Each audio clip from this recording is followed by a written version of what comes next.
It was about 10 a.m. when I heard a TV historian say, "Come along and join us. Lots of great stuff going on, including lots of ancient stuff where you can come and do some Roman cooking. You can come and explore our archaeological collection. You can get some hands on some real coins. I always love me some real coins. You can also be part of the Delphic tree dedication ceremony." Did someone say Delphic tree dedication ceremony? I sprinted out the door.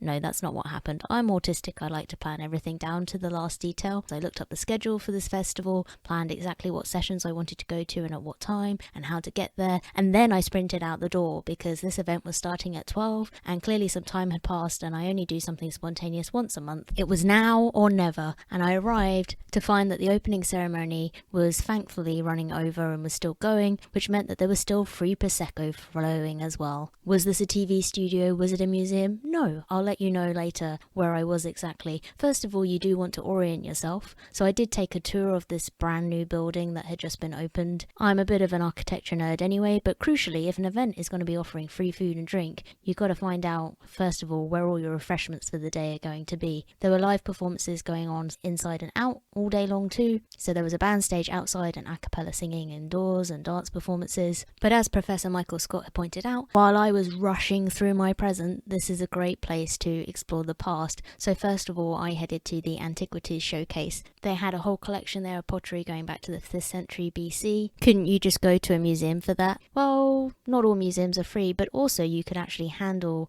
a Greek and Roman coin collection here, which I thought was very unusual. I don't think I've ever been to a museum where you can actually touch a lot of the artifacts. I didn't opt for the melon and fish sauce, which was one of the things that they were munching on at the Roman cookery demonstration. I instead went for the afternoon tea outside, but there was also a terrace and the rain had stopped. So if ever you are looking for something to do for free, I'd aim for somewhere with a view. If you can get up on a rooftop somewhere, there's a reason why lots of religions think that the afterlife is somewhere in the skies. The people behind me were feeling the wind in their hair, but that's because they were doing a stage combat workshop. I opted for the more sedate activities like the book swap, where you could bring along books that you wanted to exchange for other books for free that people had left behind. There was also a virtual reality display there where you could put on a virtual reality headset possibly for the first time and paint sculptures on a massive screen. I missed the Latin lesson, which is a shame because I've always wanted to make casual conversation in English, let alone Latin. I'm not going to lie, I spent most of my time hanging around the Greek and Roman coins. I am a personal finance channel at the end of the day. You're always going to find me somewhere near the money, even on a free day out. Not to mention that the artwork collection there was worth thousands of pounds also, so I was just automatically drawn to it. I'm only human. Unfortunately, they weren't actually having a drinking symposium like the Russians and the Russians? The Russians are coming, like the Romans and the ancient Greeks did. I did catch the Delphic tree ceremony where they poured a libation to the Greek gods. Don't see that every day. And I finished the joint with...